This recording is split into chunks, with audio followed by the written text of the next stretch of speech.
Hello and welcome to lecture 9 of the NPTEL MOOCs course on economic growth and development.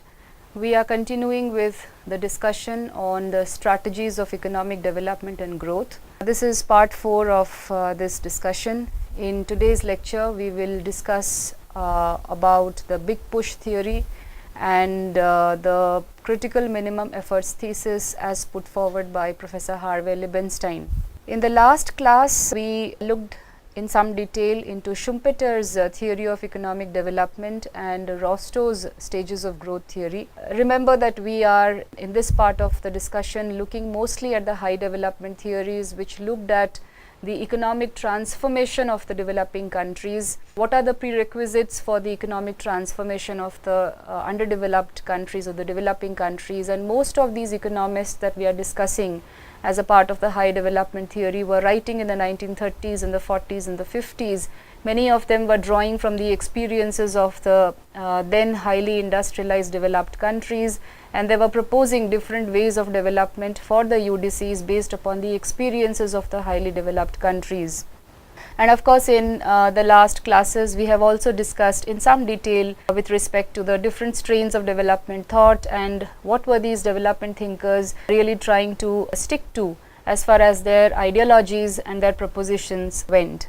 As far as Schumpeter's economic development theory is concerned, we also discussed that he can be broadly put into the category of development thinkers who proposed looking at development as a form of a universal history. But Schumpeterian analysis was largely overlooked in the 1950s and the 1960s, in fact, when most of these growth models were making a huge foray into development thinking. Schumpeterian analysis was largely ignored, as is discussed in the literature. However, there are two important concepts of Schumpeter which has seen a re-emergence in the growth literature. One is the role of innovations and the other is the role of the entrepreneur, and it is the entrepreneur who innovates and not the capitalist who innovates.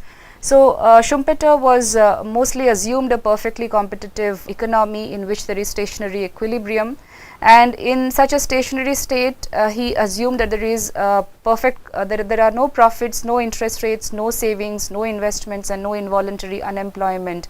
There is full employment of resources, and this equilibrium, Schumpeter says, is characterized by what is called a circular flow, and this circular flow continues to repeat itself in the same manner year after year. Something similar to the circulation of blood is what he had referred to. Schumpeter was, when he spoke about the role of innovation and when he provided a role of innovator to the entrepreneur, the kind of innovation he was talking about was mostly product innovations or innovations taking place in production processes or opening up of new markets or identifying different sources of supply of raw materials or semi-manufactured goods and so on.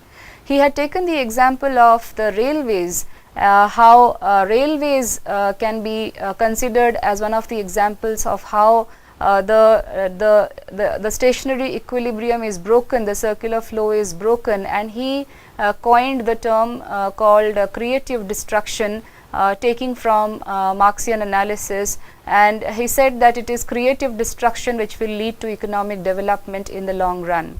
He also said for the innovator or for the entrepreneur to be able to carry out innovations, to be able to carry out risks in the market in a perfectly competitive equilibrium, his suggestion was that the governments have to play a very important role in being able to provide bank credit. So, Schumpeter's model starts with the breaking up of the circular flow with an innovation in the form of a new product by an entrepreneur, but the purpose of the entrepreneur here is to earn profits. And to be able to break this circular flow, the innovating entrepreneurs have to be financed by bank credit expansion, and since investment in innovations is risky, they must pay interest on it. So, that was the crux of Schumpeterian analysis of economic development, and it is this Schumpeter believed in the existence of also long waves of upswings and downswings, and he said that it is this innovation carried out by the innovator, by the entrepreneur, that will lead to a phase of upswings, and there will be increase in economic activities, and when it reaches its limit, there will be a phase of downswing again. So he was talking about cyclical changes happening within the economy due to innovations, and he was one of those economists who said that cyclical changes or business cycles can take place not just because of economic factors but also because of non-economic factors within the economy. Some of the criticisms that was leveled against Schumpeter was that one of the prime criticism was that since Schumpeter was also talking about the declining role of the capitalist and therefore the decline of capitalism, many analysts had critiqued him that his analysis of transition from capitalism to socialism is not correct, because he is giving too much of an importance to bank credit in his theory, and that the downswings and the upswings are not essential for economic development, and it is not necessary that all innovations will be followed by a phase of upswing and then a downswing and so on. So these were some of the important critiques of Schumpeter's theory. We also looked at Rostow's stages of growth theory, and we know that Rostow was a structuralist. However, he was also taking a lot from historical analysis, and he was proposing uniform stages of growth based upon the experiences of the developed countries, and he was posing his proposition as some kind of a non-communist manifesto. And he said that there are 5 stages of growth: the traditional society, the preconditions to take off, drive to maturity, and stages of high mass consumption. The traditional society rested on static equilibrium until it is disturbed by some mechanism. Preconditions for takeoff involve slow changes, especially in attitudes and organization. Takeoff is the most important stage. It is a watershed in the life of a society. It involves a rapid increase in the rate of change so as to involve discontinuity. The drive to maturity is a period of sustained growth extending over 4 decades after the end of takeoff, and the age of mass consumption is an age where leading sectors of the economy shift towards durable consumer goods and a large share of population acquire a very high standard of living.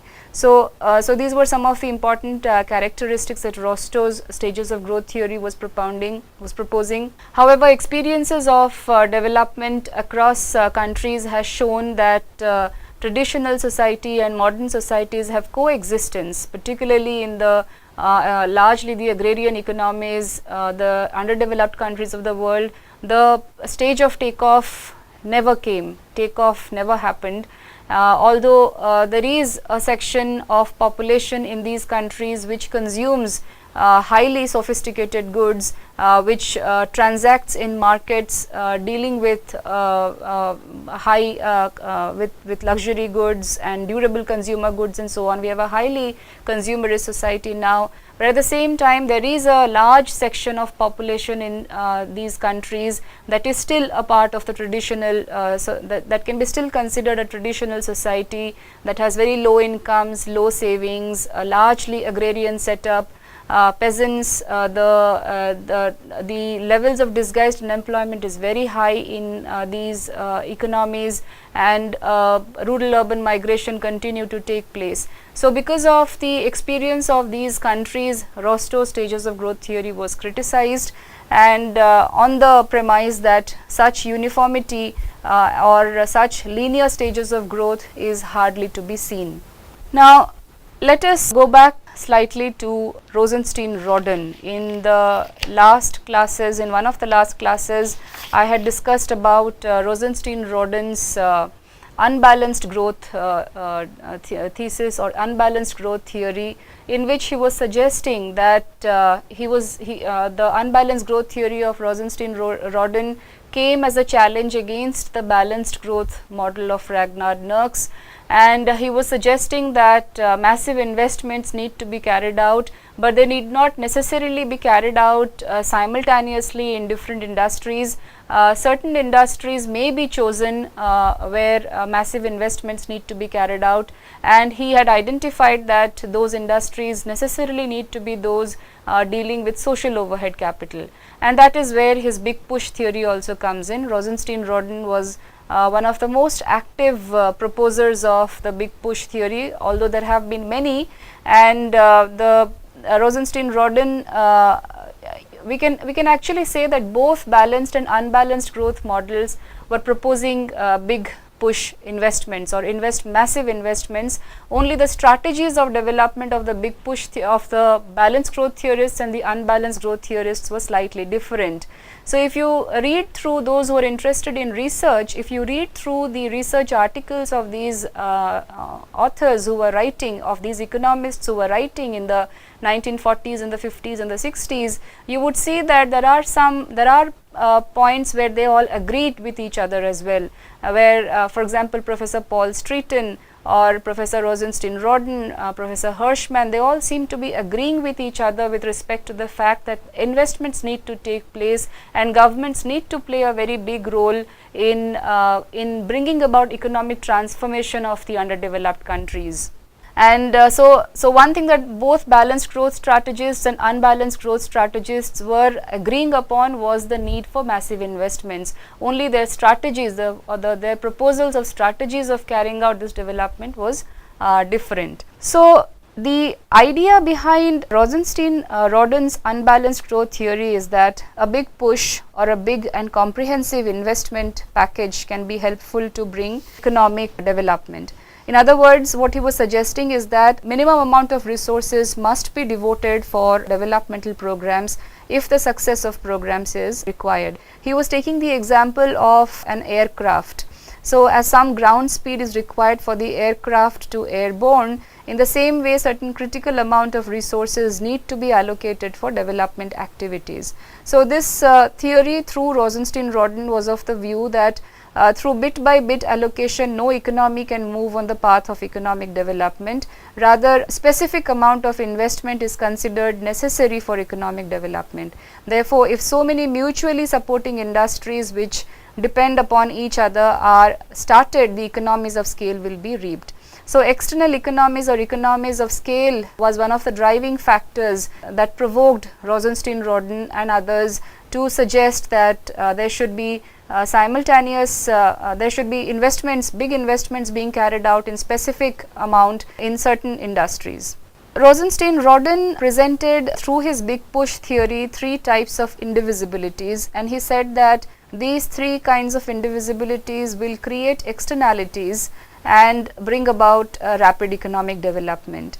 The first indivisibility that he was referring to was with respect to indivisibilities in production function. So what he was, and the meaning of indivisibilities here is that when we are looking at investments in social overhead capital, let's say, so this investment cannot be divided into small bits and pieces. So there is a lot of lumpiness in these kinds of investments, and it is an irreversible change. So if you are investing in, say, let's say creation of infrastructure for electricity, so the infrastructure needed for creation of electricity is huge and it is indivisible. But the externalities arising out of these indivisibilities are also huge, and the private firms can appropriate the externalities arising out of these indivisibilities. However, the amount of investment required for such huge infrastructure itself becomes an obstacle for economic development of the underdeveloped countries, and Rodin was specifying that one needs to take advantage of these indivisibilities. So one of the first kind of indivisibility that he was referring to was indivisibilities in production function, which is basically the kind of investments that are required for establishment of social overhead capital, like transport, communication and energy resources. The creation of social overhead capital by itself does not create economic wealth, by itself does not bring about economic development, but the externalities arising out of the creation of social overhead capital are used by the private firms for creating directly productive activities, and that leads to economic development.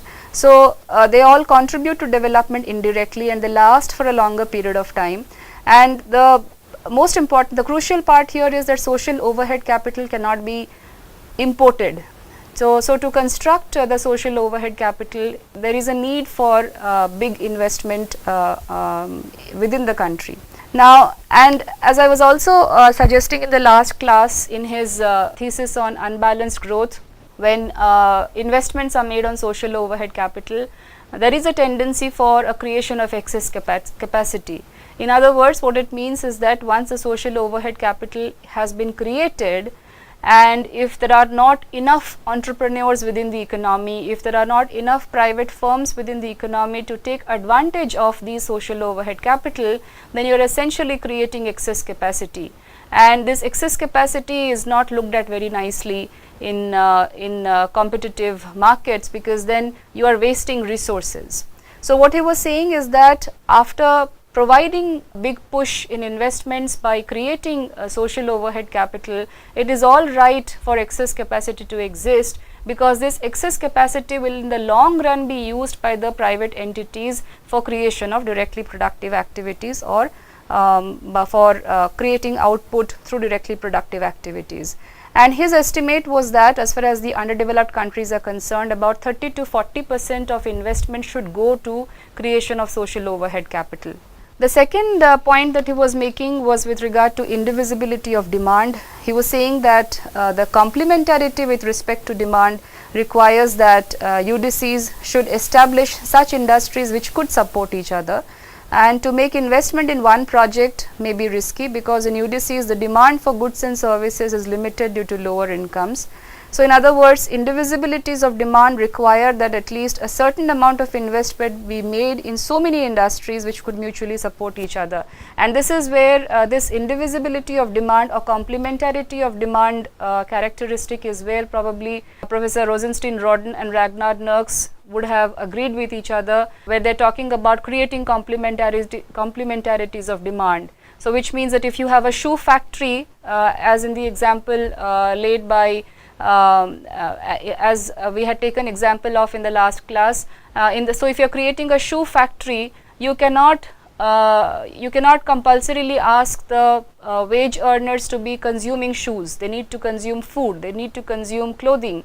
So while you are investing in a shoe factory, you also need to invest in clothing, and you also need to invest in other consumer goods that need to be consumed by these workers. So for creating complementarities of demand, and there are indivisibilities of demand, everything needs to be consumed simultaneously, and therefore there is a need for big push in investments. Later scholars have tried to show this in a perfectly competitive market model framework. If you look at this figure here on the slide, you would see that this is a very simple figure which is used in competitive market conditions in microeconomics. This figure shows the average revenue curves and the marginal revenue curves of a competitive firm. So in the x-axis we are measuring quantity, and on the y-axis we are measuring price here. So here the demand curves and the marginal revenue curves are shown when investment is made in this single firm. You can also refer to this D1 here as average revenue curve 1, and D4 here as average revenue curve 4. So basically the D1 is the average revenue curve being faced by the firm, the MR1 is the marginal revenue curve being faced by the firm, AC is the average cost curve here, and MC is the marginal cost curve here.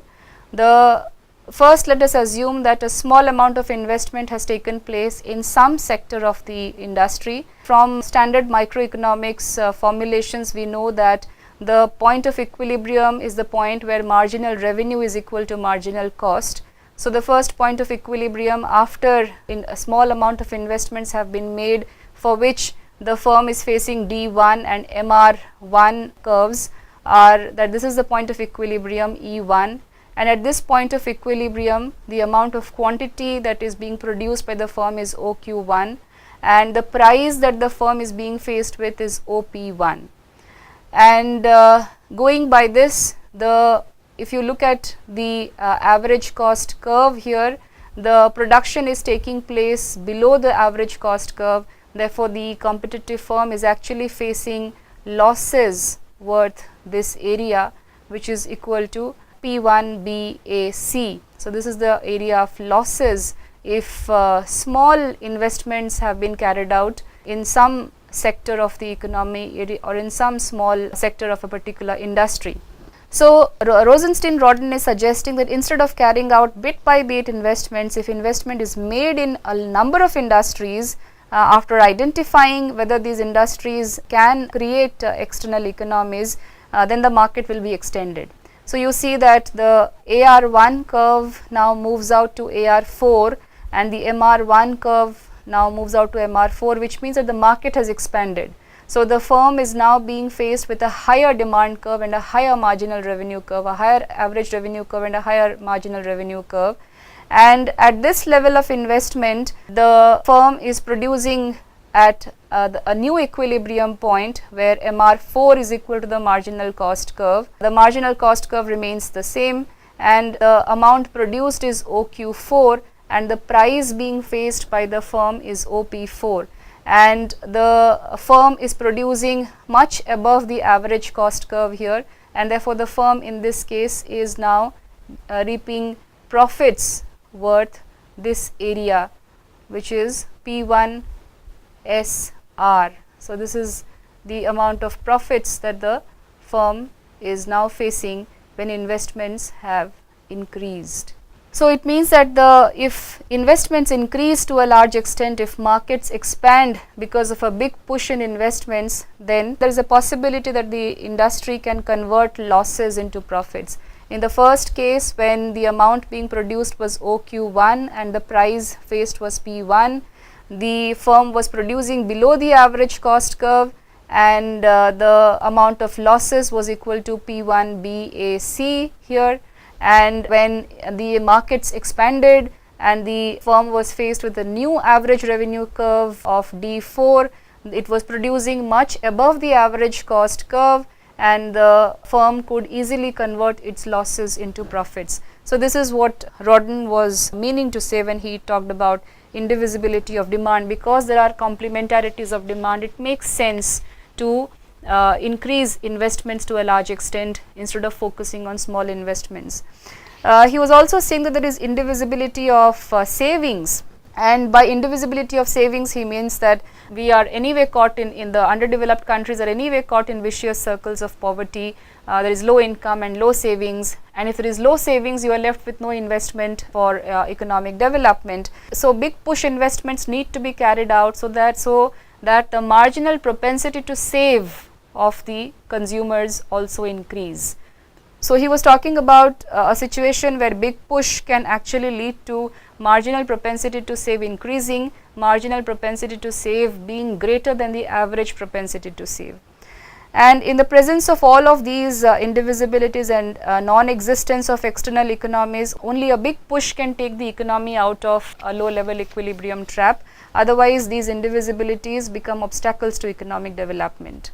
So Rodin's formation of big push theory is largely based upon his thesis of unbalanced growth model. However, please keep in mind that the big push theory is something which was supported by the balanced growth strategists also.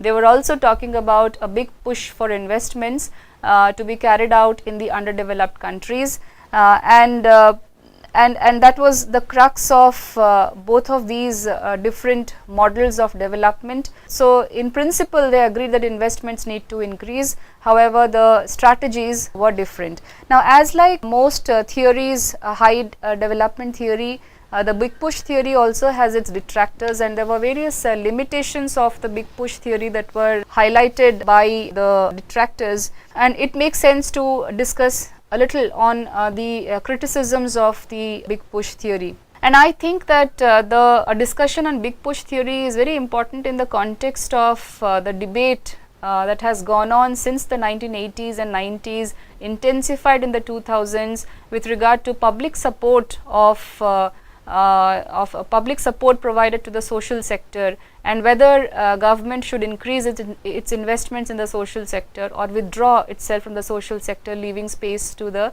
private sector. So the criticisms of the big push theory was, the first criticism was that big push infrastructure may be justified on the ground of external economies, but many economists said that the export sector and the import substitute sectors are so backward in the underdeveloped countries that they do not create any economies. So they were saying that the big push investment theory and all is fine, can be carried out within the domestic territory of a country. However, the international trade sector of the UDCs cannot take the advantages of big push, because this sector is so underdeveloped that there is no scope for creation of any external economies in the international trade sector.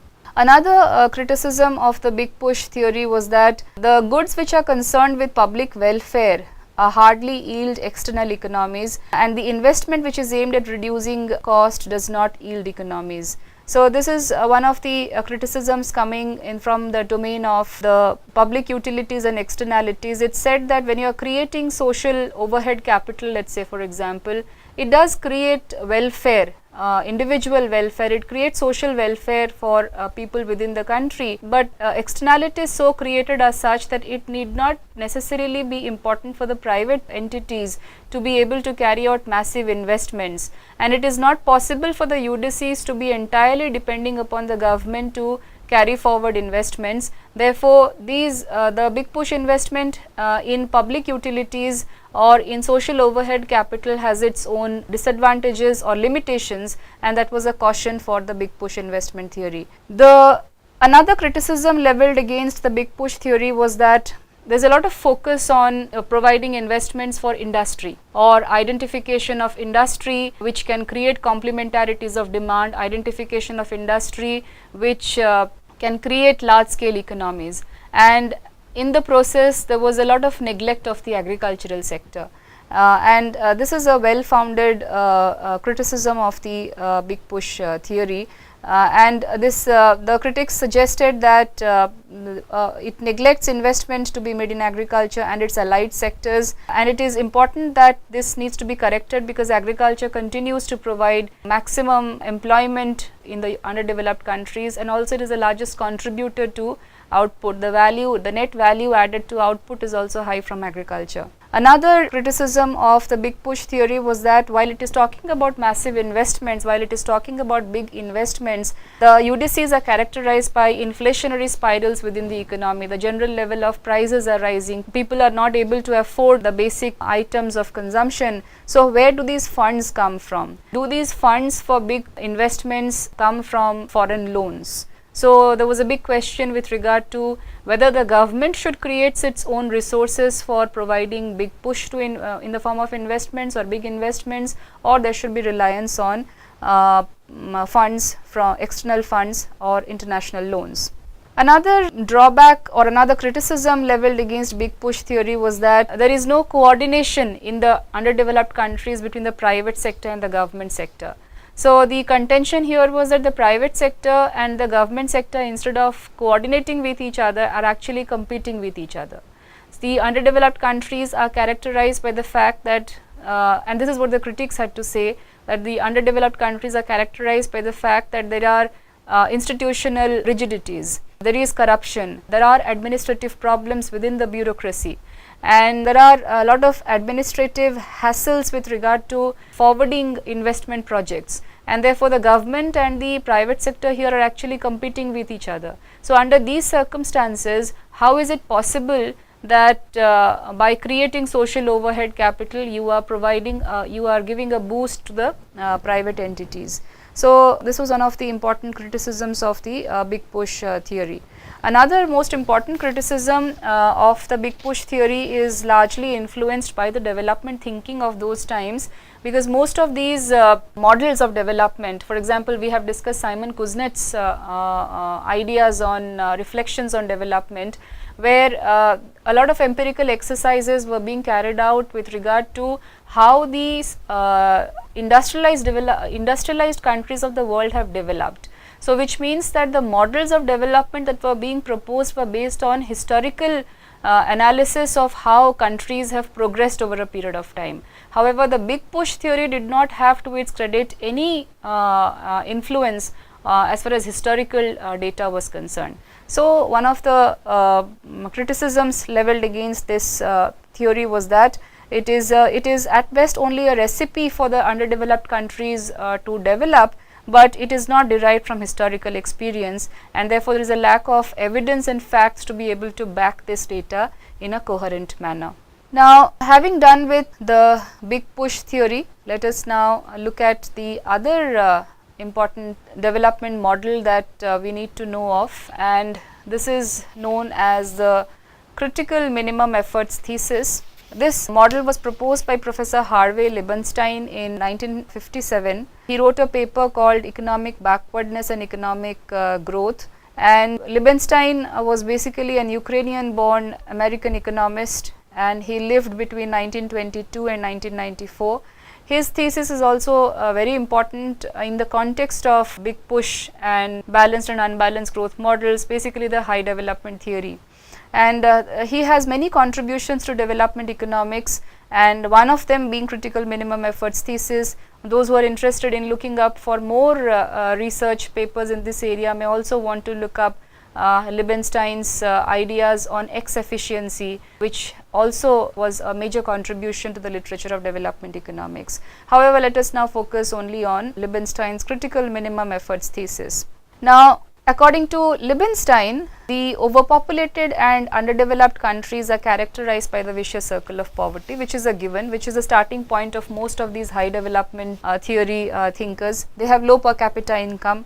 The underdeveloped countries have low per capita income, and his proposition was that some attempt has to be made to provide a solution to this economic problem of vicious circle of poverty. And according to him, critical minimum effort is necessary to achieve steady economic growth, which will ultimately raise per capita incomes.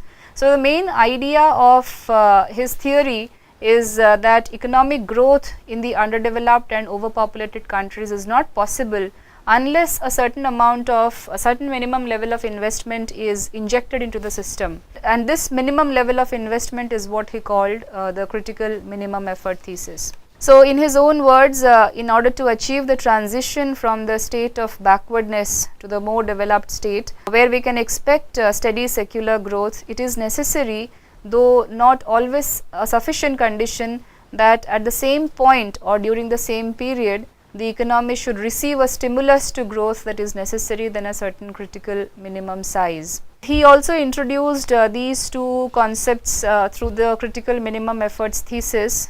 So, according to him, every economy is under the influence of two forces, and these two forces are shocks and stimulants.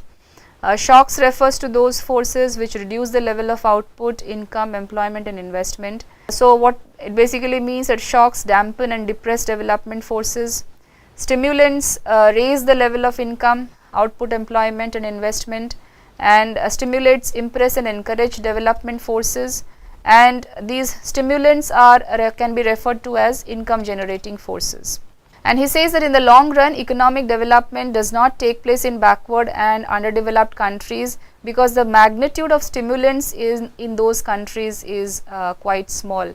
Now, if you have to ask me what are some of the examples of shocks and stimulants, so there can be one of the examples of shocks could be the attitudinal, the institutional rigidities within the underdeveloped countries, and some of the stimulants could be the role of entrepreneur or the role of innovations that Professor Schumpeter was also talking about. So, Liebenstein says that underdeveloped countries largely continue to be underdeveloped because sufficient stimulants have not been created in the economy to keep the shocks at bay. So, he is of the view that underdeveloped countries must break from this vicious circle by creating sufficient stimulants, so that this economic backwardness can be taken care of, or they can break away from this economic backwardness. And he also says that the efforts to escape from economic backwardness, the spontaneous or forced, are below the critical minimum effort required for persistent growth, and therefore there needs to be a critical minimum effort towards this.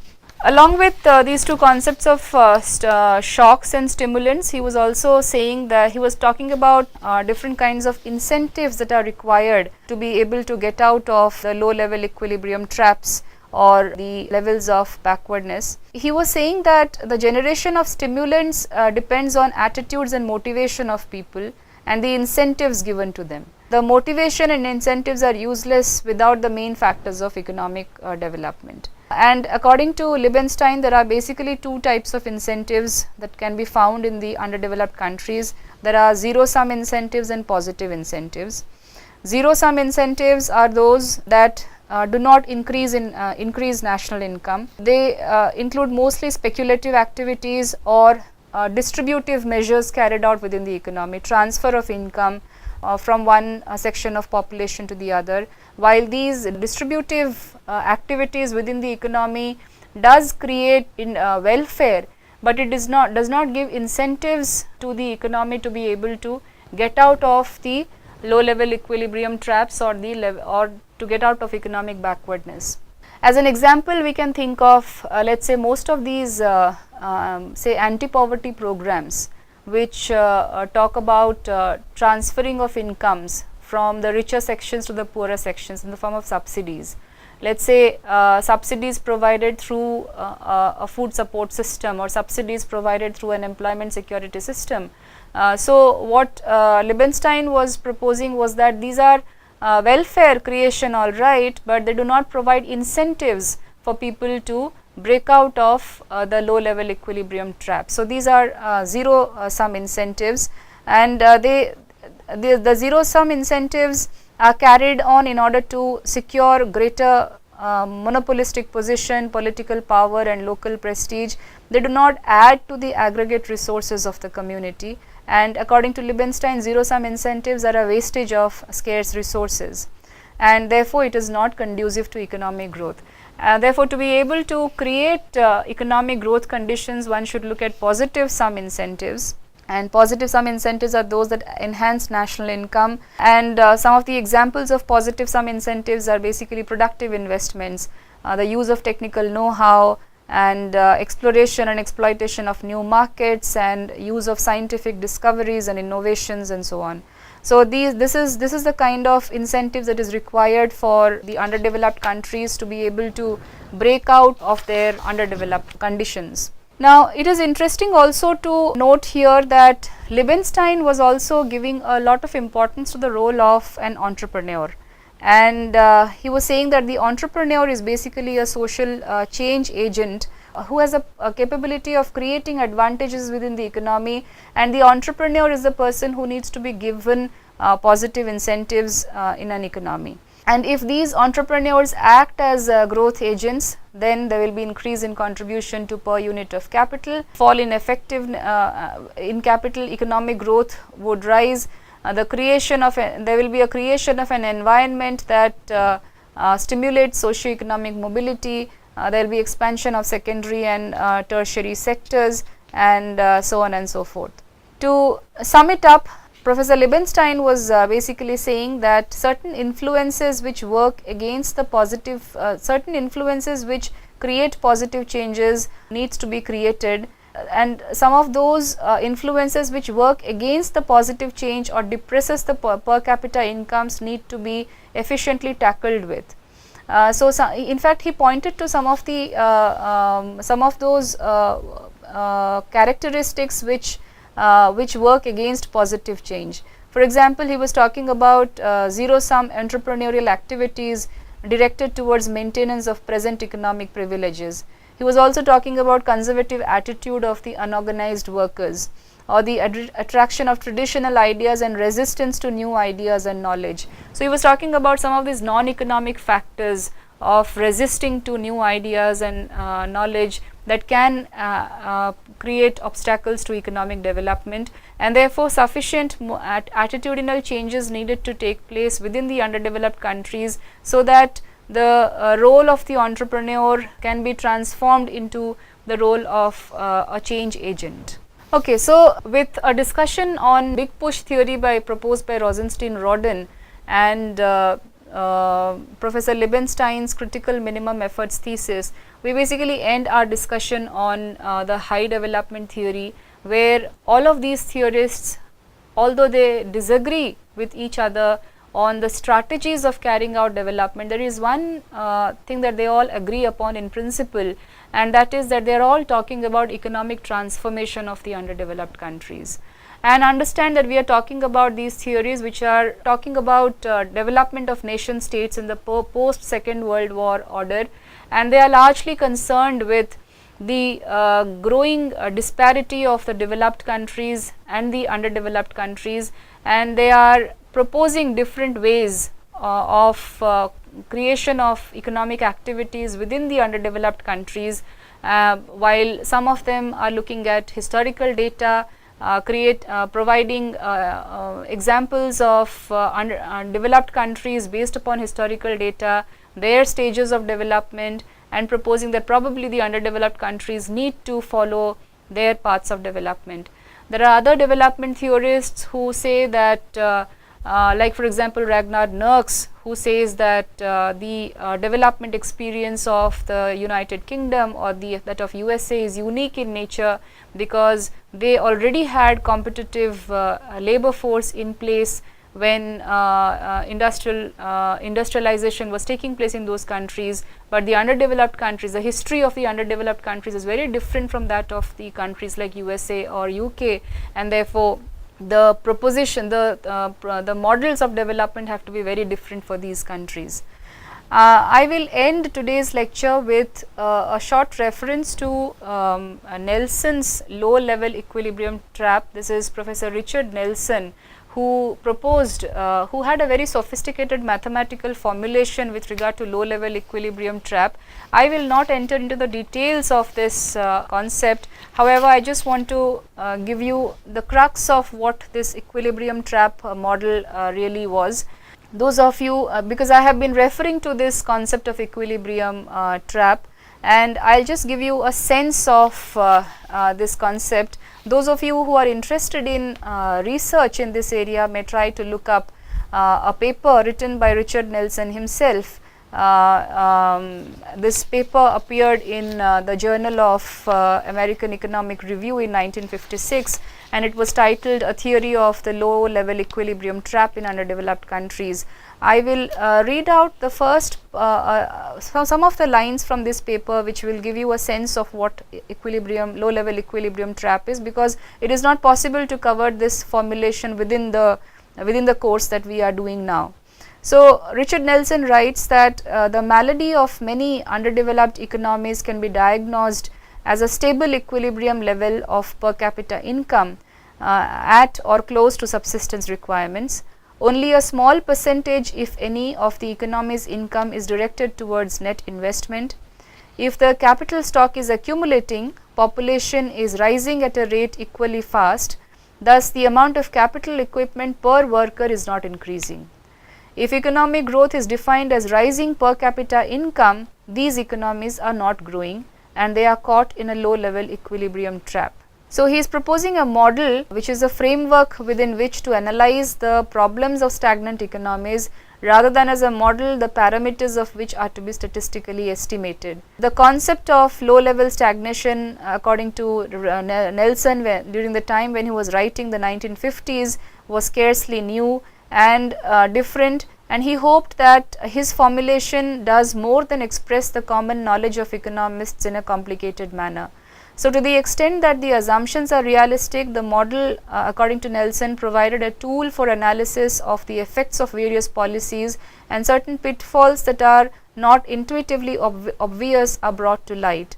So, the Nelson's model showed that even if production techniques are not improved, and even in the absence of a crash investment program, the trap may still be escaped if the socio-political environment is favorable. Let me in very simple terms try to summarize Nelson's equilibrium trap for you. So, Nelson developed this theory of low level equilibrium trap for underdeveloped countries, and like Liebenstein's critical minimum effort thesis, Nelson's theory is also based on a Malthusian approach to population growth, which is that with the increase in per capita income of a country above the minimum subsistence level, according to Nelson, population tends to increase. So, initially population grows rapidly with an increase in per capita income, but when the growth rate of population reaches a limit, and he refers to this as an upper physical limit, it starts declining with further increases in per capita income. So, Nelson mentions 4 social and technological conditions which are conducive to this trapping, the low level equilibrium trap, and these 4 conditions are: first is a high correlation between the level of per capita income and rate of population growth. Second is a low propensity to direct additional per capita income to increasing per capita investment, scarcity of uncultivable land, and inefficient production methods. And he says that a study of economic development of underdeveloped countries reveals that most of them are caught in the low level equilibrium trap due to the presence of all of these four conditions. And therefore, he uses certain sets of relationships to show the trapping of an economy at a low level of income. So, to escape the low level equilibrium trap, there needs to be simultaneous adoption of all the measures so that growth rate of income is increased more than the growth rate of population. And once that is achieved above a certain minimum per capita income level, sustained growth will take place. And as I have already said, those interested in looking at the mathematical formulation of Nelson may please try to look at his paper. However, the objective of today's lecture is achieved, where we were trying to summarize the most important characteristics painted by the big push theory of Rosenstein-Rodin, and we also looked at the critical minimum efforts thesis. What are the main points that were being put by Professor Harvey Liebenstein? So that brings us to an end of the discussion of the high development theorists who were looking at economic development as a strategy of economic transformation of the developing countries. In the next class, we will look at one of the first sophisticated growth models introduced by Professor Harrod and Domar, and the Solow model. So, we will look at these three models, and probably if time permits, as part of the growth model exercise, we may also look at a snapshot of some of the other models that have been suggested by many other economists. Thank you.